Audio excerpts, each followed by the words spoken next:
Good morning, everyone. Well, good morning. So, shall we begin the session? Yeah, same chapter, that is chapter number 6, Information System Security. We have considered some topics, we have done some topic in the last class, so I'm going to continue with the same chapter only. Okay.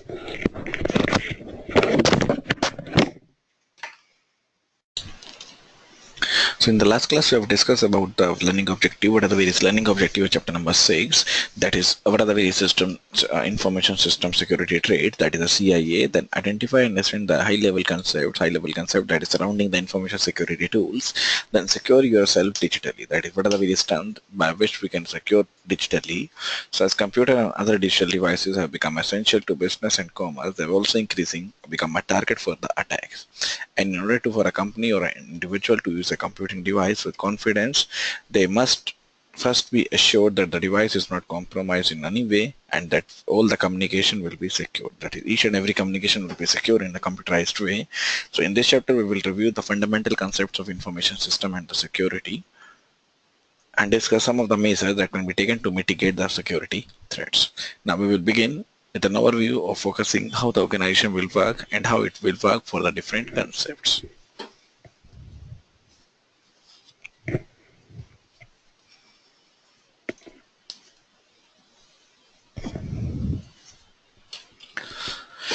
So in the last class, we have discussed again the three concepts of the information security threat, that is the CIA, confidentiality, integrity, and the availability. As the name advises, confidentiality, that means every information is confidence, or confidentiality means every information is secure, that is restricted access to those who are allowed to see it. Everyone else should be disallowed from learning anything about the content. That means they are not able to do anything, they are not able to perform any activity, they are not learning anything about it content. This is the essence of the confidentiality.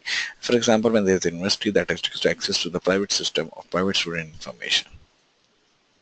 The next one is integrity, that is assurance that the information being accessed has not been altered and truly represent what is intended. That means there is no modification. Everything that is represented, that is okay, well and good, and also that is not altered and truly represents what is intended. And just as a person with the integrity means what he or he or she says and can be trusted to represent the truth. And it means that it represents the intended meaning, and information can lose its integrity when there is a malicious codes, when there is attacks on the information. So, such as when someone who is not authorized makes a change to intentionally misrepresent something. So example of this is when a hacker is hired to do login information and change a grade. And integrity can be lost unintentionally, such as when a computer powers a job or corrupts a file, that is, or someone is authorized to make a change accidentally or deletes a file or enters the incorrect information. That is also one of the case why the integrity cannot be performed. Next one is availability, that is performed. So that means the information can be accessed and modified by someone or anyone authorized to do so in an appropriate time frame. So that means information is available that is getting out. So there's appropriate time frame depending on the type of information that they have a different meaning. They have a different stock values. For example, when we talk about the stock traders, that means the information that is available immediately. That is availability that we have discussed. Then we have discussed what are the various tools that is used for the information security.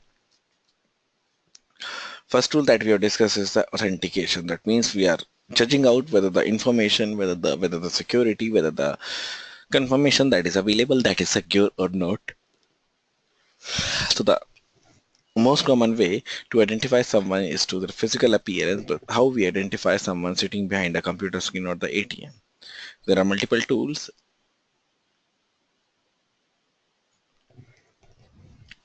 that are used to ensure that the person accessing the information is indeed who they represent or who they present themselves to be.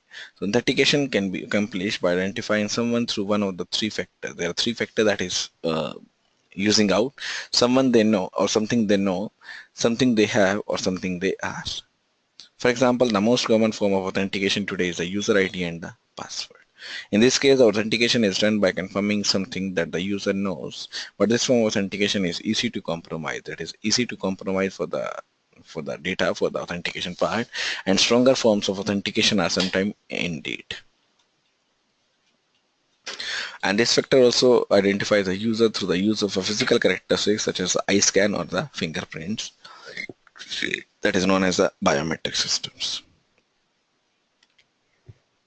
And a more secure way to authenticate a user is to do multi-factor authentication. That means there is a way how we are using the multi-factor authentication. By combining two or more of the factors we are listed above, it becomes much more difficult for someone to misrepresent themselves. An example of this one is one of the example that you have discussed is the RSA algorithms.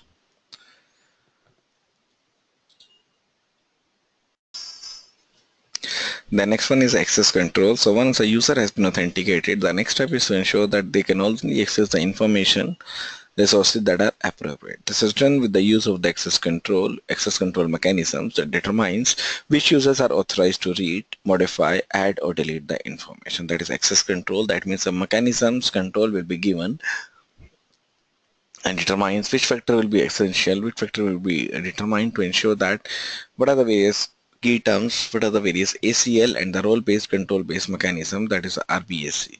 And for each and every information resource that an organization wishes to manage, there are multiple lists of the users that are created that have a specific actions that must be created.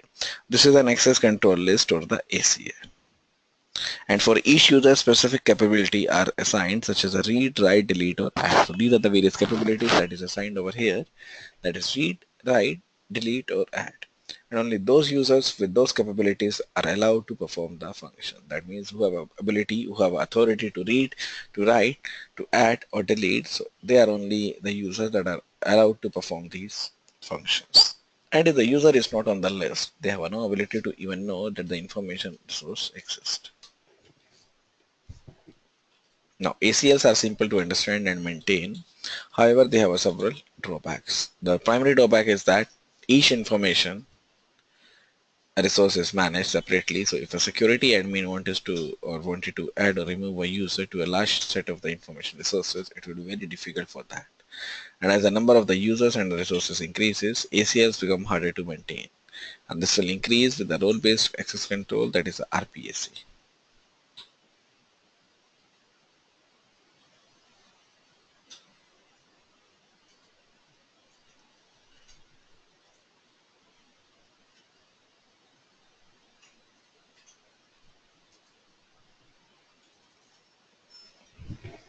And ACLs also allow the admin to manage the users and the roles separately, that simplify the admin and by extension improving the security. This is an example that we have done.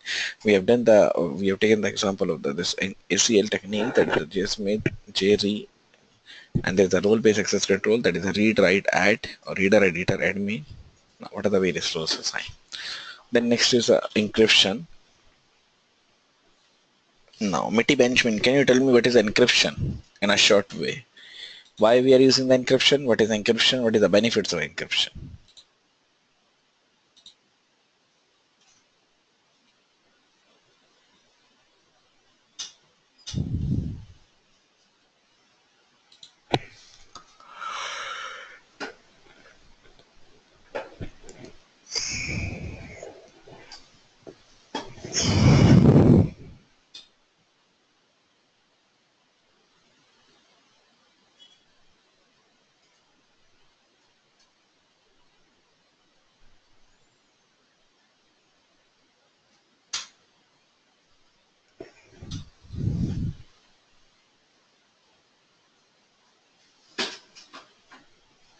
It is available only for the online, not for the offline. According to your answer, you are saying that it is available online. That means it is not available offline, right?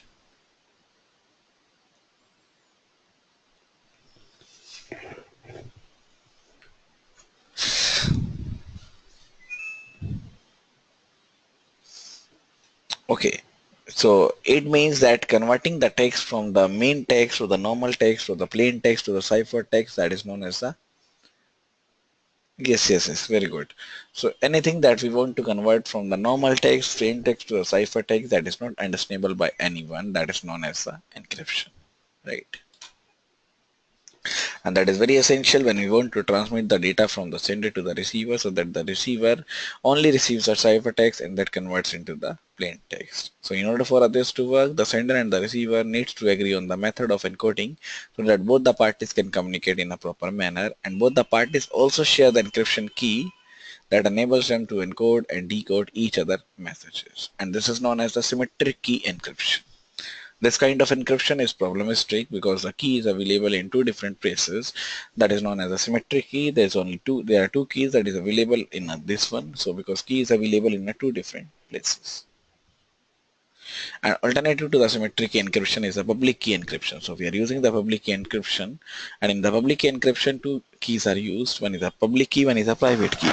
Private key is used, yes, to send the encrypted message. That means for sending purpose we are using the public key, and for the receiving purpose we are using the private key. This example, this is a key. Then we have discussed what are the various terms, what are the various prerequisites, or what are the various etiquette that we followed while providing the security, while providing the passwords, that is the password security.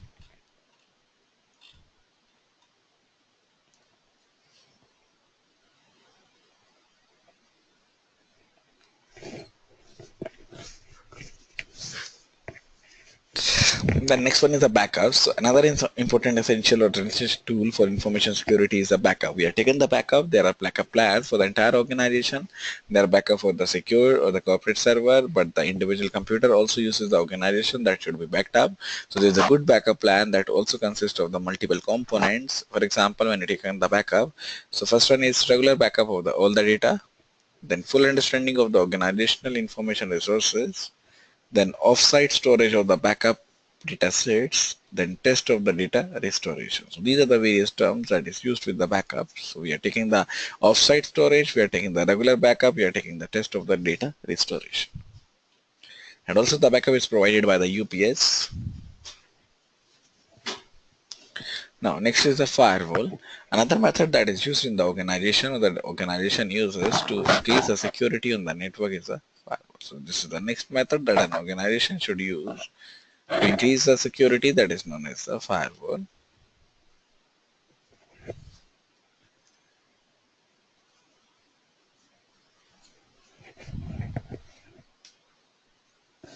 And firewall can exist in the two categories. One is a hardware firewall, one is a software firewall, either both the hardware and the software firewall.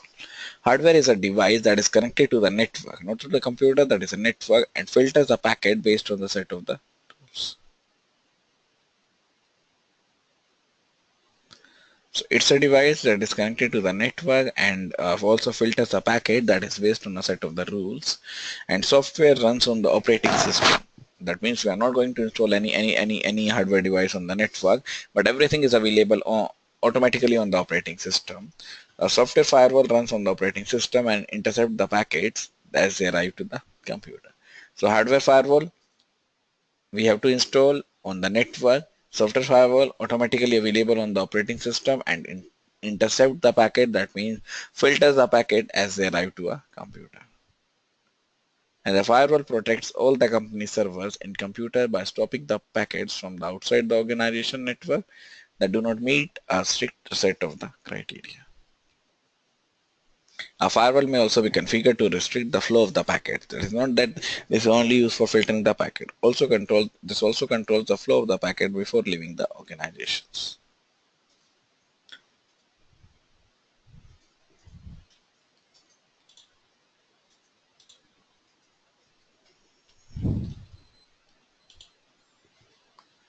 This may be done to eliminate the possibility of the employees watching YouTube or using the Facebook. There is also a filtering. This is also the restriction that is also contained with the firewalls.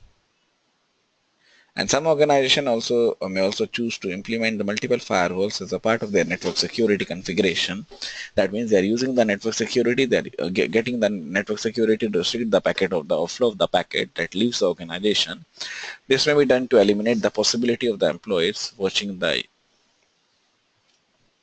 or also refers to the network security configuration that creates one or more sections of their information that are partially secure. And this segment of the network is also refers to the DMZ, that is a demilitarized zone from the military, and where an organization may place resources that is used by the broader access that still need to be secured. This is the firewall. This is the router to the external network. This is the firewall. This is the firewall. This is the DMZ, and this is the internal network. The next one is the intrusion detection system. That is, what are the various intrusion detection system that is available. So another device like kind of the same firewall, another device that is placed on the network for the security purpose is the intrusion detection system, or the IDS. This does not add any hardware or additional security, but it provides the functionality to identify if the network is being attacked. So it is going to attack, or it is already attacked, that can be configured to watch out what are the various activities that is going on within the network, and then alert the security personnel if an activity occurs. If there's any activity occur,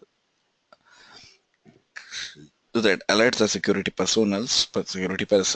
So this is used to detect, we can say, alert the security personnel to if there's any activity occurs. And ID can also log various types of the traffic on the network for the analysis, and it is an essential part of any good security setup.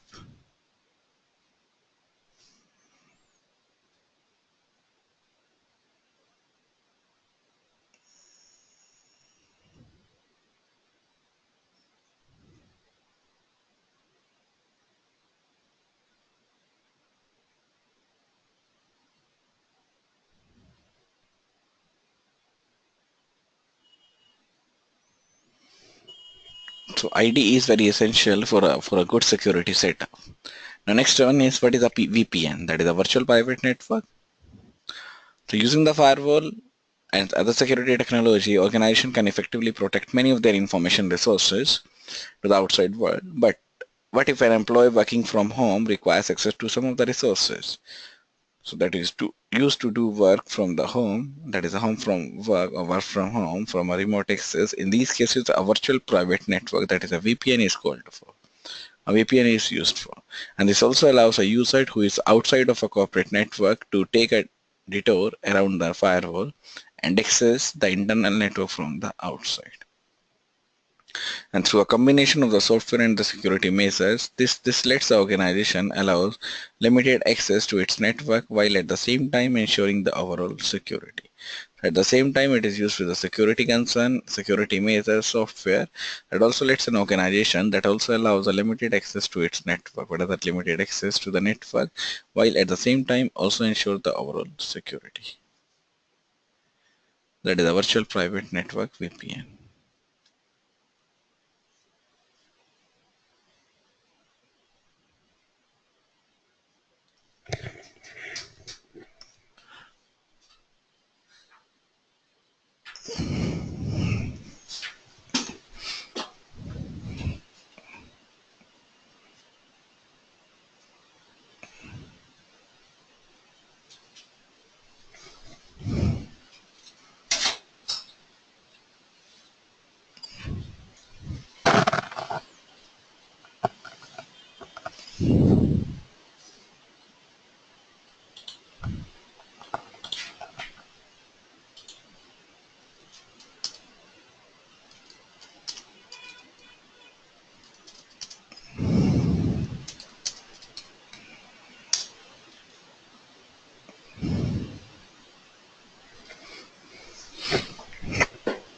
And now, it is clear to each and everyone? Okay.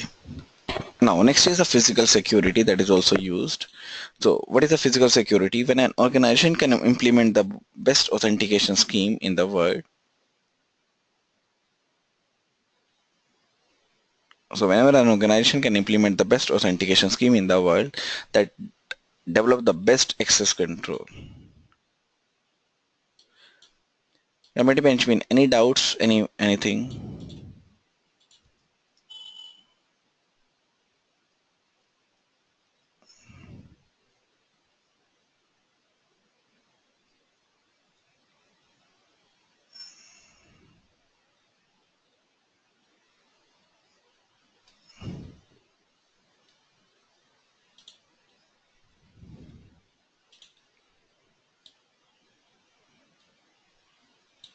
So yes, so shall we again begin?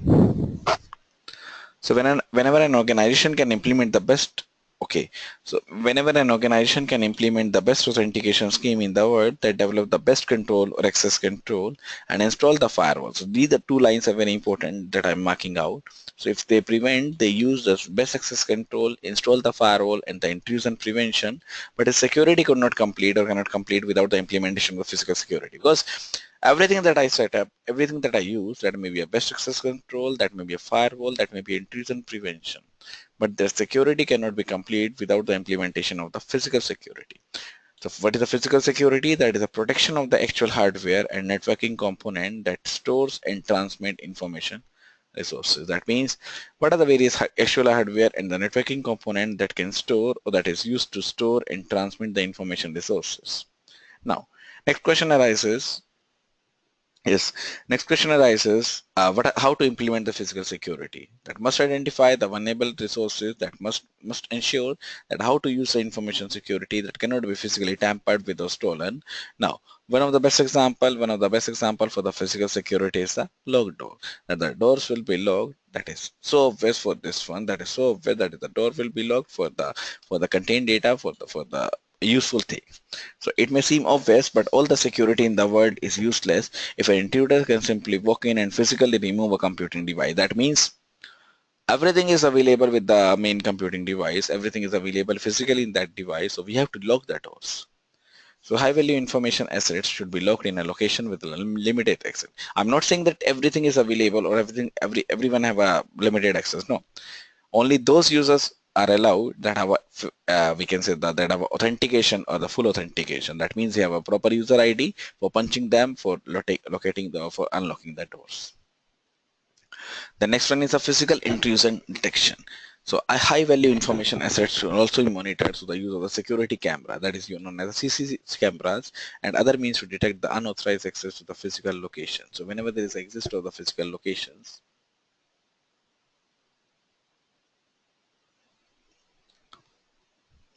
is yes. So yeah. Yes. So whenever we are using the high value information, that means there is a high value information that is monitored through the use of the security camera. So I have mentioned this one.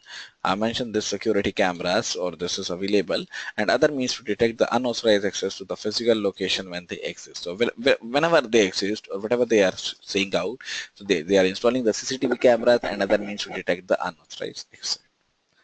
Now next one is the security equipment. Devices should be locked down to prevent them from being stolen. That means they are locked out. For example, if they are, there is a device, system, visualizer that is available, so that must be or they must be prevent them from being stolen. One employee's hard drive could contain all of your customer information, so that it is essential, it cannot be secure. Next one is environmental monitoring. So that organization server and other value equipment should always kept in the room that should be monitored for the temperature. For example, if I kept all my computers, all my servers in a room that have no ACs, that means there is no ventilation, there is no AC. So that is monitored for the temperature, that is used for the temperature. You have to keep that in a room that is monitored for the temperature, humidity, and the airflow. Now these three terms are very important.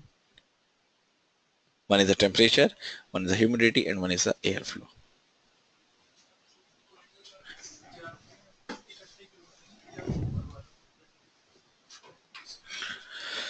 And if one of the or the risk of the server failure arises while when these factors go out of specified range. So if the temperature is very high, humidity is very high, and the airflow is not available, so that rises, that factor will go out of the range. Next one is one of the important ways is for the online or employee training. So one of the most common way that thieves steal corporate information is to steal information on employee laptop while employees are traveling. This is one of the main thing. So giving the training to secure their equipment whenever they are away from the office. That means so these are the various measures that we are using while we are saying that there is a no loss of the physical security. One is a locked door. Next one is a physical intrusion detection. The next one is a security equipment. The next one is environmental monitoring. The next one is employee training. And one of the important out of these, one of the important point is that for the employee training, that is their training will be given, or the training will be given to them, that how the laptop will be secured for their purpose. Now next one is the security policies. What are the various security policies that is available? So besides the technical control listed above, organization also need to ensure or also need to implement the security policies. That is also a part of the admin control, and in fact these policies should really be a starting point in developing an overall security plan. That means first one, we have to maintain the policies. Policy means the rules and regulation. That means you are doing something. You are supposed to do this thing. So that is one of the starting point in developing an overall security plan. And whenever I'm saying that if there is a good security or good information security policies, that lays down the policies or the guidelines for the employees' use of the information resources. Whatever the guideline that is available for the employee usage of the information resources, that also provides a company recourse in the case that an employee violates a policy. So policy is given. If the security is disabled, you are supposed to do this one. This punishment is available over here, and that is providing the company's recourse in the case, or providing the company, we can say the amount in case the employee violates a policy. According to the SCNS Institute, a good policy is a formal, brief, and high-level statement or plan that embraces an organization general beliefs, goals, objective, and acceptable procedures for a specified subject area.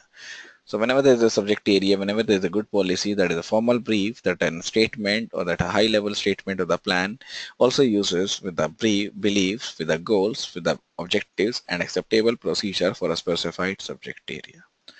So whatever the policies, that also requires a compliance, that also requires the failures to comply with the policy that result in an action, and a policy does not lay out the specific technical details. So instead of focusing on the desired results, the security policy have a security guidelines that includes, now again, three terms are used with the security trait, that is the confidentiality, integrity, and the availability.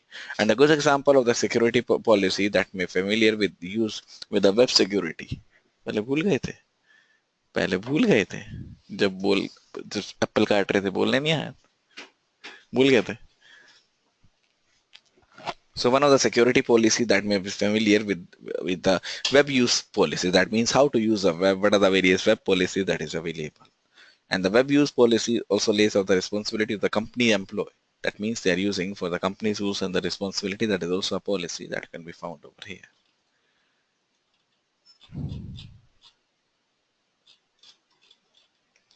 And whenever we are saying that for a security policy, that should also address any governmental on the industry regulation that apply to the organization. For example, if the organization is a university, it must be aware of the Family Educational Rights and the Privacy Act, which restrict who has access to the student information. That is, healthcare organizations are also available or also obliged to follow the several regulation that is used with the health education or the health insurance portability and the accountability, that is known as the HIPAA. And a good resource is used for the planning, that more we are learned about the security policies, that is the sense information security. Next one is the usability. How the information will be used over here, or why we are getting the information available.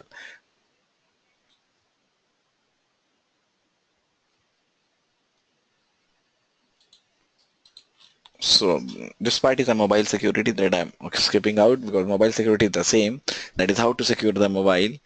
That is your own device for the employment purpose, for the employment activity, how these devices are secure.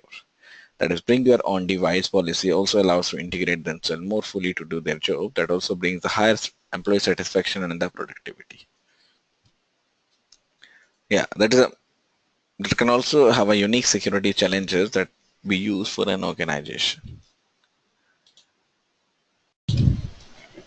Now let's start again. Next part is the information security or the mobile security that we are using. So how the mobile will be secure. So as a user of the mobile phones or the mobile devices or the smartphones and the tablet also profiles or profilates, the organization must be ready to address the unique security concern that the use of these devices also bring into notice. One of the main questions that an organization must consider is to allow mobile devices in the workplace at all or not. So first of all, this is a question that mobile devices are allowed in the workplace or no. And many employees already have these devices. So the question becomes, should we allow the employees to bring own devices as a part of their employment activities? So that can also pose an unique security challenges to an organization, and this is one of the biggest concern, that is also, we can say, theft of the intellectual property. So for an organization with a malicious intent, it would be very simple process to connect to a mobile device, either to a mobile computer or via the ISP port or wirelessly to the corporate network. And when an employee does not have a permission to access and save company data, his or her device, a different security threat emerges. That device now become a target for the thieves.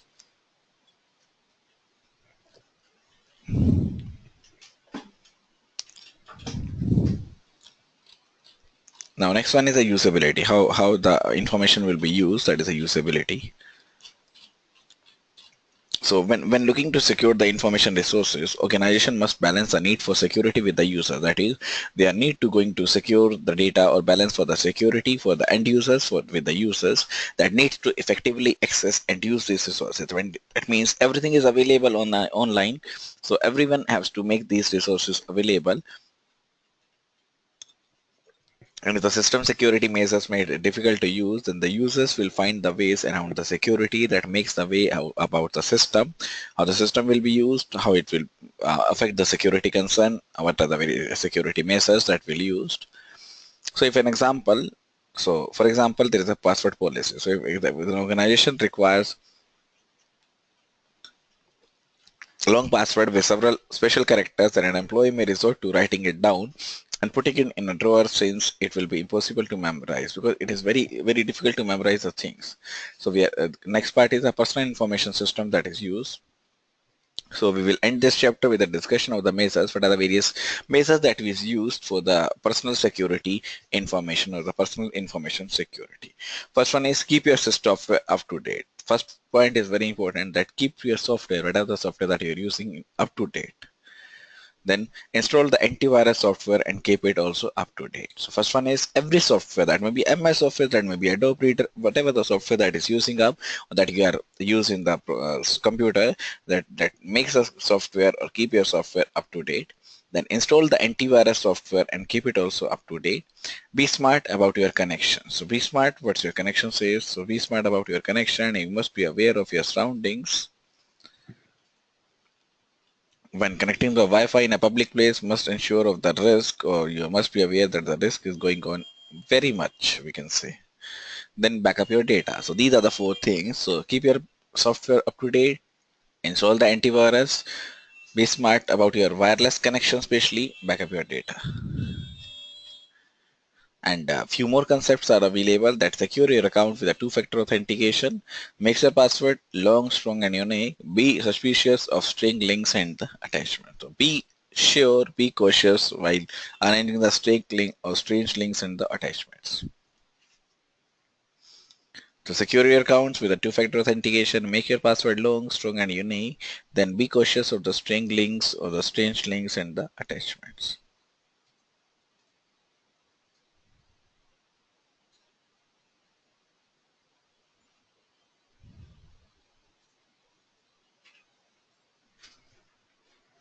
These are the few points that is showing up, that is how to use the personal information security or how to gain the personal information security. That is very beneficial for the organization, that is very fruitful for the organization, that is carried out how you are going to access the data, how you are going to fetch the data.